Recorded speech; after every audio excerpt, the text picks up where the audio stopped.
Thank you very much, Maxim, for the introduction. I do certainly share the passion about AI in education, but I'm not really sure about the optimism that you have presented. So it's an absolute pleasure to be here. Thank you very much for the invitation. As Maxim mentioned, I will be briefly talking about AI in education as a field in general and trying to give three key messages that I think we should all be thinking about that relates to the big picture. And then I will be giving a few research projects as examples to substantiate some of these arguments that I'm making in the talk. If you are not interested in the big picture, please bear with me for the first 6-7 slides. So there we go. The first point that I would like to make is that education systems are broader than what current AI alone can provide. I agree that AI is likely to significantly impact education. However, unfortunately, sometimes there is this notion that AI is a panacea for all the global challenges that we are facing in education. And there are indeed great challenges that we are facing currently in education systems. More than 260 million children were out of school in 2017. Over 600 million children are not achieving the basic proficiency levels in maths and reading. In sub-Saharan Africa only, fewer than 40% of female children are going to schools for 9 years. And in addition to all of these challenges, even if we were to deliver what we are delivering today in our education systems, by 2030, we would need 69 million new teachers to be trained. And amid all of these global issues, AI applications, machine learning solutions are often considered as a panacea to mitigate some of these large-scale challenges. But we often forget about the fact that these are challenges that are driven by fundamental social issues, socio-cultural problems, and political considerations. There are arguments about the AI's potential to remove linguistics and language barriers to provide education and access to education for vulnerable groups. There are arguments about AI automating some of the mechanical workload of teachers to help them provide meaningful education. Arguments about the potential of AI to provide learners with personalized instruction and just-in-time feedback so that education can be more effective.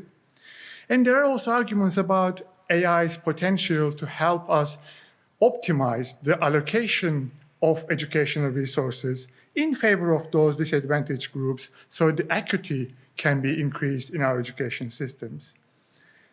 However, it is important to remember that the design and use of these technologies are only a small part of this large-scale picture. We should all recognize the fact that what we are contributing to is just a drop in the large-scale ocean. And it is also important to remember, even within the AI research context, design and use of AI technologies is part of a large-scale ecosystem in which activities that relate to educating people about AI so that they can use these technologies effectively and ethically, and also innovating our education systems in a way that those solutions are relevant and compatible with, are valuable activities that all should be considered as part of an ecosystem. The solutions that we are providing do not exist in isolation as closed-ended engineering solutions. The second point that I would like to make is that a perfect intelligence in education is not the one that always gets the correct answers. The mantra of the AI field has always been the more intelligent is the better. And the intelligence of machines is usually measured with the accuracy of their predictions, and algorithms are designed to minimize the loss function of AI predictions. I am convinced that more intelligent in this sense is not always better in education. And this is mainly because in many real-world educational situations, there is no one particular correct answer to be found or a universally agreed objective to be achieved. Instead, a perfect intelligence, for instance, a great teacher or great trainer, great educator, is the one that deals with this uncertainty and takes the best possible action within this uncertainty based on the information and resources available to them. AI in education has been around for more than 3 decades now.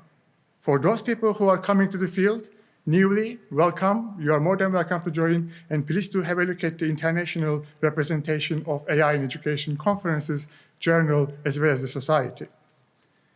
And as many other applied AI contexts, the ambition has always been creating systems that are as perceptive as human educators. When there is an agreed specific task, when there are correct answers to be found, it is already possible to create AI applications in education that works. As exemplified in many intelligent tutoring systems that exist today, for one-to-one tutoring of particular specific tasks, for content acquisition within specific subject areas such as maths or language, there are excellent intelligent tutoring systems that are out there that has been proven with existing evidence that they work. There is no point of getting into the details of available evidence in this aspect. However, this evidence exists both at the individual studies level, but also at the meta-reviews level if you are interested in this space. Once we move away from these more structured research environments and research studies towards more real-world, in-the-wild, and scaled evaluations of AI applications in education, a few themes become apparent. First, the significance of impact emerges by time when teachers are appropriating these technologies, these AI solutions, in their own practice, and learn how to use it flexibly, as well as when and if they should use these technologies, rather than replacing their existing practice immediately. Second, scaled and long-term implementations of fully autonomous AI systems challenge some of the fundamental values on human autonomy and can cause significant concerns among users. I am sure some of you must be familiar with the street demonstrations that were going on of the users of Facebook's Summit Learning platform last year.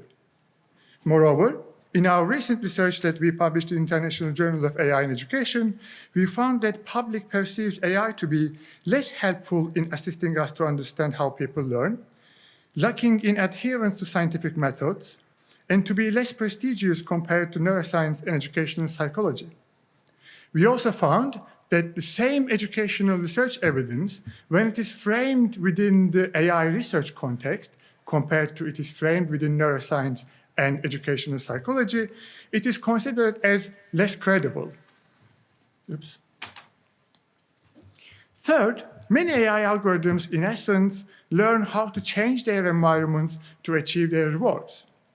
In an educational context, this favors behavior change in learners to become more predictable, and this behavior change can in the long term have a negative impact on students or learners or people's ability to learn. For instance, there are many studies aiming to design more engaging AI systems for learners. Therefore, many AI in education systems reward categorizable, engaged learner behaviors while they are discouraging those that do not fit in the established norms. If we are to use these kind of machine learning solutions to achieve similar purposes, particularly for those AI solutions in which we cannot efficiently interfere before the algorithm's learning action is complete, or we cannot necessarily know why a particular categorization has been made, we have to make sure that the objective AI is optimizing for is the one that is universally agreed by all the users of these systems. However, the challenge with this approach is that I am struggling to find currently any respectable pedagogical approach that would second such universally agreed objective that would undermine the human agency in these learning processes. Therefore, I argue that applications of machine learning and AI in education require high human agency.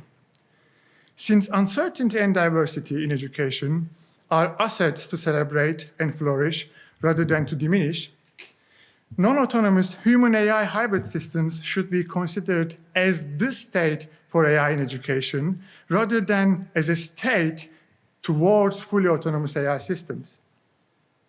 In educational research, where the ultimate goal is to improve educational outcomes rather than improving the state of the field in AI, We should support and welcome AI applications that necessarily defer to humans, ask permissions, input, corrections, and can easily be taken off task when and if it is required. Now, I hope I have made my vision for the field clear.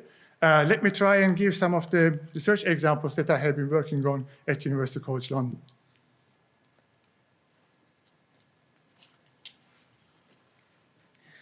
So in my recent work, we have been particularly focusing on the support of social and emotional aspects of education with the help of AI solutions. For instance, in this example, we have built a multimodal data collection system for the support and evaluation of learners' collaborative problem-solving competence.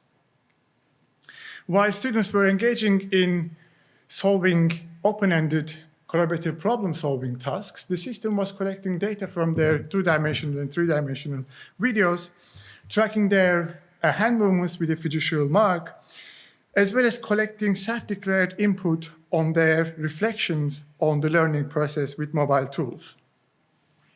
Then, using these multimodal data sources, we have automatically calculated some input measures, such as the number of faces looking at the screen, the distance between learners, average audio levels, hand movement speeds, etc.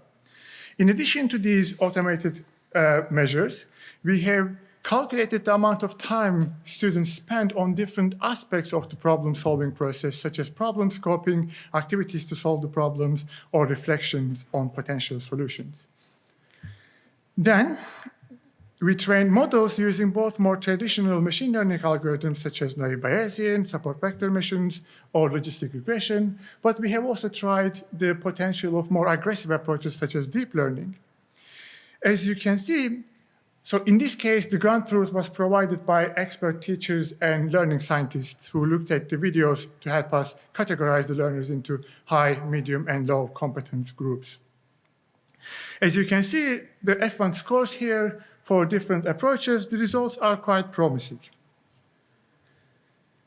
Now, this was quite an inductive approach. We collected multimodal data, we built some models with machine learning, and tried to estimate students' collaborative problem-solving competence.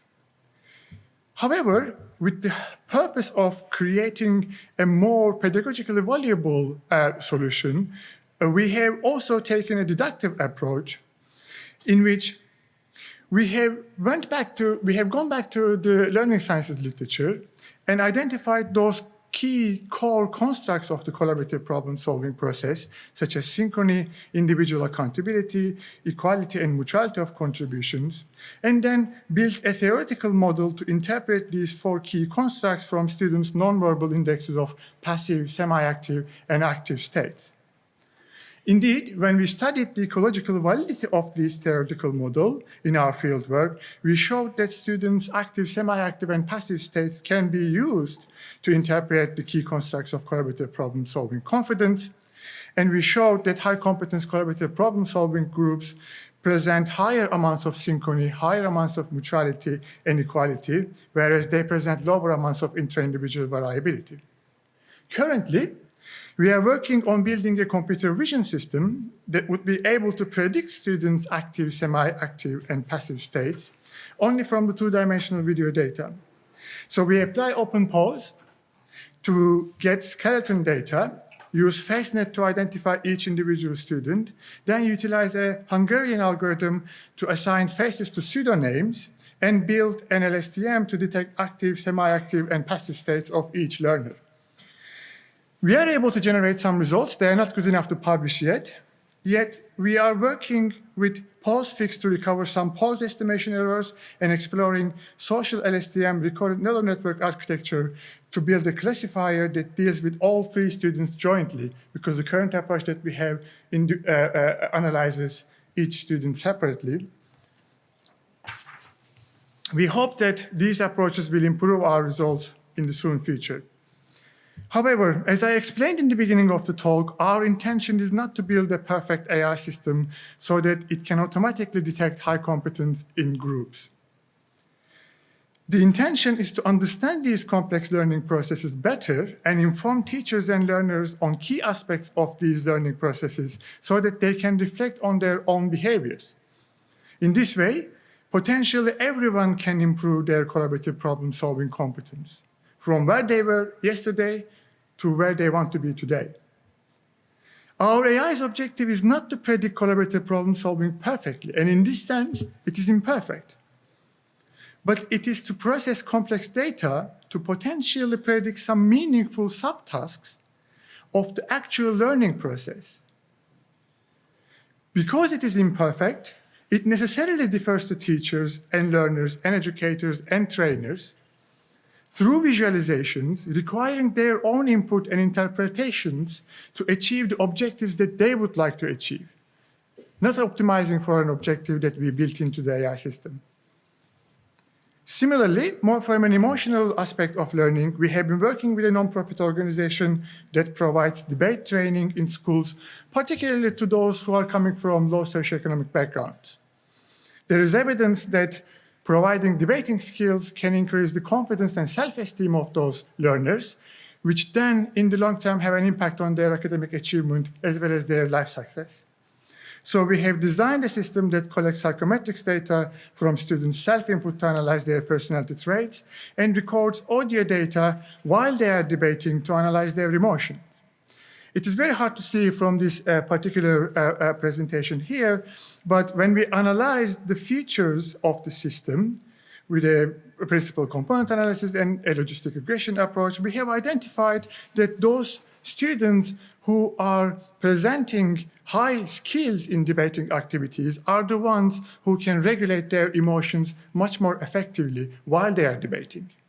So currently, we are working on visualizations of students' arousal levels detected through emotion predictions from their audio data while they are debating, so that they can use this tool as a mirror tool to reflect upon their own emotions and regulate their arousal levels to provide more effective debating skills. In yet another project, we have been collecting data from students' heart rates with wearables, seat pressure data, and two-dimensional video data for images to be able to predict the drowsiness level and the sleepiness levels while they are engaging with e-learning platforms. We generated multiple features from mean heart rate to moving state ratios of learners and fused each data source per slide. Then human observers labeled the student states, and as usual procedures, we split the data into train and test sets for cross-validations. We built personalized models as well as a general model. We dealt with the imbalanced distribution of the data, and then standardized to be able to build models using both SVM and random forest approaches. As you can see from the results, the general model was not as good, but the personalized model's accuracy and F1 values are quite promising. However, equally importantly, we wanted to understand each cluster of students' data better so that we can identify explicit ways of presenting this information back to learners and teachers. In order to extract the characterizing multimodal features of each learner state, we have actually taken quite a traditional statistical approach, clustered each features based on human labeled groups, then run an analysis of variances with multiple comparison tests. So in the table, you can see those features that are representative for each cluster, and the plus sign represents if this particular feature is statistically significantly higher compared to other two clusters, and the minus sign represents if this particular feature is statistically significantly less than other two clusters. These results helped us interpret that drowsy learners blink more frequently, move their heads more, could not keep a straight posture, and had lower and more varied heart rates. In addition to this, when we tried to improve the F1 values for the general model, we used those features that are coming from the statistical analysis and rebuilt the model that has helped us increase the performance of the generalized model. So in my last slide, I would like to make a point about the value of inter-stakeholder collaborations for the success of AI applications in education. Traditionally, technology developers, academics, and educators operate in silos in educational technology ecosystems. And I think one of the fundamental reasons why most of the technology solutions, including all of these high percentage in terms of the machine learning solutions failing, is this lack of communication between the key stakeholders within the ecosystem. Technological artifacts that we are building are not neutral objects, and they actively co-shape human beings' thinking, their actions, as well as their perceptions. They are built with values embedded in them. If we cannot ensure that the values that these technological solutions are promoting, not shared by the key stakeholders of the educational technology ecosystem, they are doomed to fail. In order to be able to ensure the relevance and future adoption of these technology solutions, we need much better alignment of the different values of key stakeholders of the educational technology ecosystem. So, to sum up, I will reiterate the 3 points that I attempted to make in this talk. First, AI is likely to significantly impact education, and there is a need for a system change. This requires harmonic progress, at least in 3 groups of activities of using AI to help us address some of the key challenges in education, educating people about AI, and innovating education systems for an AI-driven world. Second, with our current definitions of machine intelligence, I am not convinced that the more intelligent is better for education. This is mainly because in many real-world educational situations, there is no one correct answer or a universally agreed objective to be achieved. In educational research, where the ultimate goal is to improve educational outcomes rather than improving the state of the field in AI, we should support applications that necessarily defer to humans, ask permissions, questions, corrections, input, and can easily be taken off task when necessary. Therefore, if our focus is on human AI systems that are not like human, but human-centered, there are greater opportunities to extend human cognition and to increase the likelihood of having a sustainable future for these technology solutions in education. At last, for the success of the field, we need much better inter-stakeholder collaborations in education. Thank you.